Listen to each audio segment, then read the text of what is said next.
nails the jam down. Oh, Donovan. Pass ahead, and then there's your man. Favors mid-ang to the front court. Cross-court pass to Donovan. Catch and shoot three. Swish! While the playoffs roll on, the Utah Jazz have begun their work in the offseason to get better. A 50-win season was cool, but the Jazz have greater goals. Indeed. If the Jazz are serious about being an NBA contender, Utah needs more talent. It's clear, unlike last summer, that significant changes are coming for the 2019-2020 Utah Jazz. Very good team. You know, the results told us that we don't have a great team. It's clear after the Rockets series that the Jazz need to be better offensively. Shooting is at a premium in today's NBA, and the Jazz need more of it. Adding a sniper at any position is something that we're going to have to strongly evaluate. There are plenty of big names available this summer in free agency, and the Jazz have the cash to get their attention.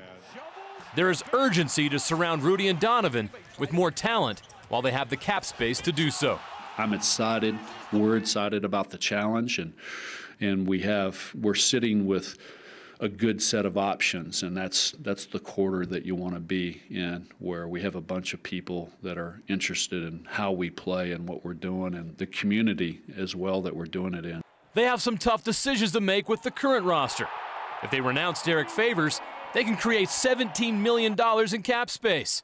But when you consider Derrick's value to the franchise, that would be a very difficult decision. Derrick Favors isn't part of the problem, he's part of the solution. I prefer to come back here. I have a team option. I need that option picked up. So, you know, the grass not always green on the other side, you know, so I'm not going to look at it that way, saying I can start on most teams and, you know, I won't out or whatever. I'm not going to look at it that way. I'm happy in the situation that I'm in the position that I'm in. I think it's good for me and the organization, so, you know, we'll see what happens. They also have a tough decision to make on Ricky Rubio, who is an unrestricted free agent. Ricky may be the best option if they strike out with other top-tier free agents. I'm going to try to find the best situation for me to perform and to be happy. We're going to put Ricky inside of our tiers free agency. He'll be part of it. He's got a decision to make on his end. We got a decision to make on our end, but there's a lot of scenarios that I could see Ricky back. We really appreciate who he is. We think we can get him better. We know who he is, and we know he has Jazz DNA. There may also be opportunities to improve the roster via trade. All options are on the table as Dennis Lindsey and his staff tackle the challenge of taking the Jazz to the next level. We're very confident in our state, our city, and our organization, and so we'll get in there and see what's available to us, but we're confident we can continue to move the group forward. We're not far away.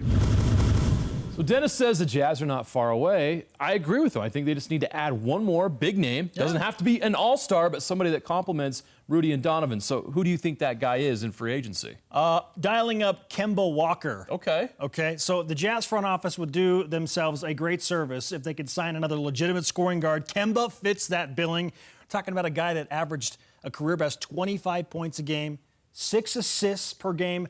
Walker and Donovan Mitchell, yes, please. I like that. Is it likely? Probably not, but why not give it a legit push? Sure, yeah. Go kick the tires on that. And he would take the pressure off Donovan having to be a primary ball carrier and a decision maker. Kemba would be an upgrade there. So I like Tobias Harris. I think he's a realistic option. I don't know how he fits in Philly right now. They can obviously offer him more money and more years, but Tobias Harris is the playmaker that the Jazz could use. He can score off the dribble. He can score from three.